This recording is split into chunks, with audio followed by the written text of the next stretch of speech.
Bismillahirrahmanirrahim. Assalamualaikum warahmatullahi wabarakatuh. Selamat pagi, salam sejahtera, salam sehat bagi kita semua. Perkenankanlah saya Profesor Dr. Aji Suratman, Ketua 2 Persatuan Profesor Indonesia, Wakil Ketua Dewan Sertifikasi CPMI, IAMI Institut Akuntan Manajemen Indonesia, Ketua Bidang Etika Profesi IAMI, Ketua Prodi Maksi Setiai, Promotor Dosen Program S3 Ilmu Manajemen UNJ dan UPI. Kita akan mulai memberikan kuliah umum tentang lingkungan bisnis dan hukum bisnis untuk adik-adik Magister Akuntansi hidup Maksi Setiai. Lingkungan bisnis. Lingkungan bisnis adalah semua faktor internal dan eksternal yang mempengaruhi kinerja dan operasi suatu perusahaan. Faktor internal meliputi karyawan, struktur organisasi, dan sumber daya perusahaan, sedangkan faktor eksternal mencakup pesaing, pemasok, pelanggan, kondisi ekonomi, teknologi, serta kebijakan pemerintah. Memahami lingkungan bisnis sangat penting agar perusahaan dapat beradaptasi dengan lingkungan, memanfaatkan peluang dan ancaman. Memanfaatkan peluang dan ancaman, ini yang faktor eksternal untuk mencapai keberlanjutan perusahaan. Perang dagang Amerika dan Cina, perang Israel dan Palestina, Uni Soviet versus Ukraina, ketegangan Cina dan Taiwan menyebabkan perekonomian dunia terganggu. Karena perekonomian dunia terganggu, maka perekonomian yang ada di Indonesia juga ikut terganggu. Pentingnya lingkungan bisnis, yang pertama adaptasi dan keberlanjutan. Membantu perusahaan untuk beradaptasi dengan perubahan dan tetap bertahan dalam pasar yang dinamis. 2. Pemanfaatan. Memungkinkan perusahaan, pemanfaatan peluang, memungkinkan perusahaan untuk mengidentifikasi peluang baru dan memanfaatkannya untuk mendapatkan keuntungan, seperti yang dilakukan oleh Gojek di awal kemunculannya. 3. Manajemen risiko. Membantu bisnis dalam mengidentifikasi potensi ancaman dan merancang strategi untuk mengatasinya. 4. Peningkatan kinerja. Menciptakan lingkungan kerja yang positif dan terkelola dengan baik untuk meningkatkan kualitas kerja dan kinerja perusahaan secara keseluruhan. Lingkungan bisnis yang ada kita bagi ada 2 hal yang besar. Yang pertama ekstrakunus yang susah dikendalikan. Itu ekstrakunus, ekonomi, teknologi, tren pasar, sosial budaya, pesaing, dan pemerintah. Itu susah dikendalikan. Sedang yang intragonius, yang relatif bisa dikendalikan, yang pertama adalah SDM, sumber daya manusia. Walaupun sekarang forum daripada tenaga kerja sering demo juga, gitu ya, menuntut kenaikan gaji dan lain sebagainya, kenaikan upah. Tapi relatif masih bisa dikendalikan. sebagai unsur utama daripada faktor internal, yaitu intragonius. Yang kedua, manajemen budaya perusahaan, struktur organisasi, modal, dan juga teknologi. Ini faktor-faktor lingkungan bisnis yang masuk dalam intragonius yang relatif bisa dapat dikendalikan.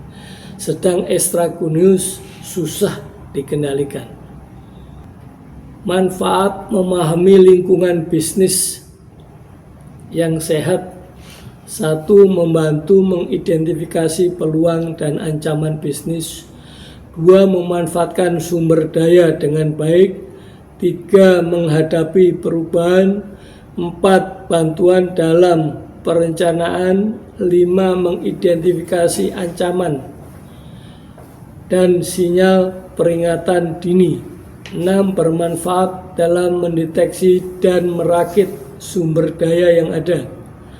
7. Lingkungan bisnis membantu beradaptasi dengan perubahan yang cepat. 8. Lingkungan bisnis membantu perencanaan dan menetapkan kebijakan. Yang kedua, kita bahas masalah lingkungan hukum bisnis. Pengertian lingkungan bisnis. Lingkungan hukum bisnis adalah seperangkat peraturan dan kaidah hukum yang mengatur aktivitas perdagangan, keuangan, dan industri guna menciptakan lingkungan bisnis yang adil, aman, dan berkelanjutan. Lingkungan hukum bisnis mengacu pada keseluruhan aturan hukum yang mengatur berbagai aspek dalam kegiatan ekonomi dan perdagangan, mulai dari pembentukan hingga pembubaran suatu badan usaha. Fungsi dan manfaat lingkungan hukum bisnis: 1. Memberikan kepastian hukum. Ini penting sekali. 2. Melindungi pelaku usaha dan konsumen. 3. Mengatur hubungan ekonomi, mendorong etika dan tanggung jawab sosial. 4. Mencegah dan menyelesaikan sengketa kalau ada. 5. Menjaga kelestarian lingkungan. 6. Mendukung pembangunan berkelanjutan.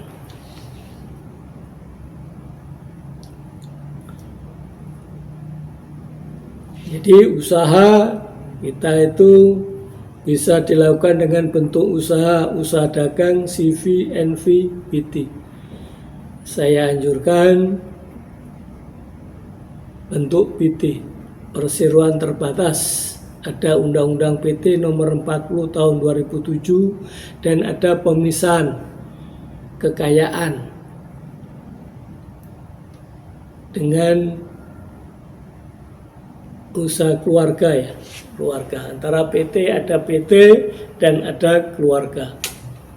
Jadi kalau ada bangkrut itu PT-nya yang dibangkrutin, kekayaan keluarga tetap aman. Jadi diusahakan, ini masukan dari beberapa notaris, sebaiknya kalau usaha dalam bentuk PT, jangan usaha dagang dan lain sebagainya.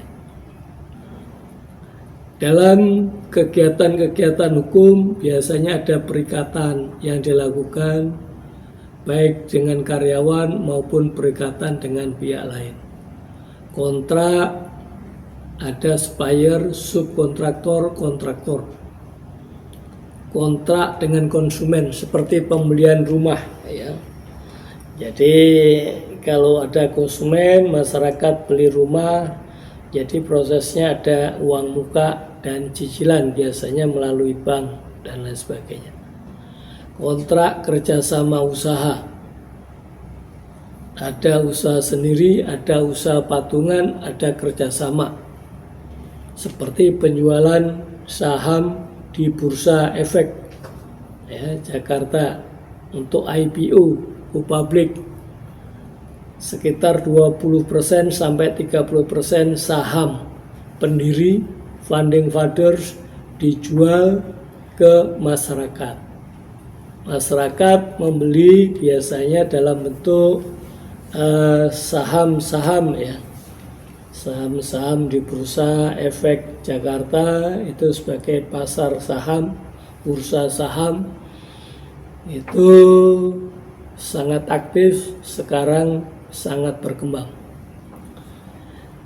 Jadi bentuk usaha PT tadi ya, ada ekuitas modal kerja sendiri dari pemegang saham. Kemudian ada utang, untuk memperbesar usaha butuh modal yang banyak, utang ke bank. Nah, ini butuh perjanjian, ya, ada perikatan.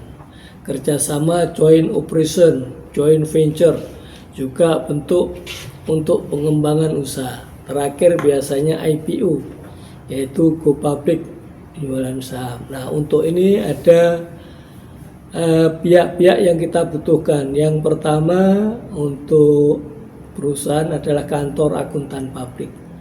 Setiap tahun laporan keuangan perusahaan diaudit oleh kantor akuntan publik. Ada lawyer, ada notaris, ada appraisal company yang kita butuhkan. Biasanya setiap periodik perusahaan membutuhkan jasa appraisal untuk menilai kembali tanah dan bangunan yang harganya setiap tahun untuk tanah berkembang, ya, berkembang.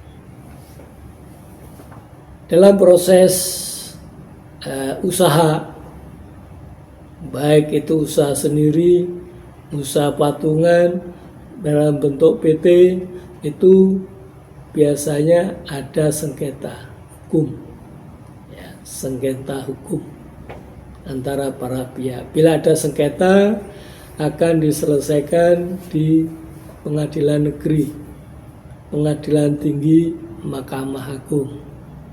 Ada yang lebih baik menurut para pengusaha, yaitu perjanjian apabila ada sengketa, perjanjian hukum. Kalau ada sengketa diselesaikan lewat BANI, Badan Arbitrasi Nasional. Ada arbitrase, ya. Itu beda dengan pengadilan negeri, pengadilan tinggi maupun Mahkamah Agung, BANI. Jadi BANI, Badan Arbitrasi Nasional, ada di Mampang, ya, Jakarta Pusat, ya, masih Jakarta Pusat. BANI arbitrase itu para pihak menyelesaikan di BANI, Badan Arbitrasi Nasional Indonesia. Lembaga ini didirikan pada tahun 1977 oleh Kamar Dagang dan Industri Kadin untuk menyelesaikan sengketa secara alternatif di luar pengadilan, baik di tingkat domestik maupun internasional.